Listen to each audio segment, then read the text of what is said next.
ang mga painting ng pinakaunang national artist sa bansa na si Fernando Amorsolo, pati makasaysayang gamit noon ng ating mga bayani, kabilang sa mahigit 160 obra at koleksyon na isinubasta sa Makati City.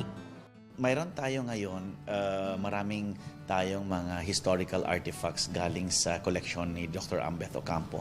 Marami talaga tayong mga collectors. So, magkaiba yung classification ng mga namimili natin.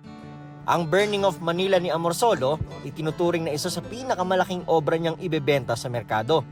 Mula sa starting bid na 18 million pesos, naisubasta ito ng 30 million pesos. Tampok sa obra ang tagpo ng pagkawasak ng lungsod ng Maynila ng bombahin noong New Year's Day taong 1942, kasagsagan ng World War II. Isa sa mga pinag-agawan sa actual auction ang 1950 artwork ni Amorsolo na Harvest Winnowing Rice. Mula sa starting bid ng 6 million pesos, naisubasta ito ng 8.5 million pesos.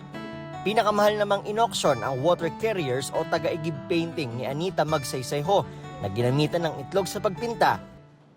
Ito yung third egg tempera na ginagawa niya. So egg tempera ang pinaka-rare sa mga gawa niya. Probably mga less than 20 yung mga pieces ng egg tempera. 20 million pesos ang starting bid nito. Naisubasta yan ng 50 million pesos. Kabilang din sa mga in-auction ang ilang gamit ng mga bayani, gaya ng silver belt ni Juan Luna at silver quill o pluma ni Emilio Jacinto.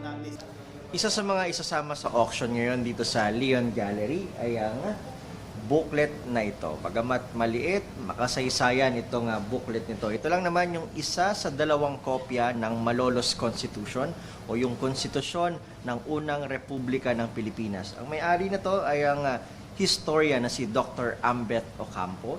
Nagkakahalaga lang naman ito ng 100,000 pesos. So yung starting bid niya ay 100,000 pesos. At kapag ikaw ang nakakuha, kasama sa lot na ito ay ang litrato ng unang Pangulo ng Pilipinas na si General Emilio Aguinaldo.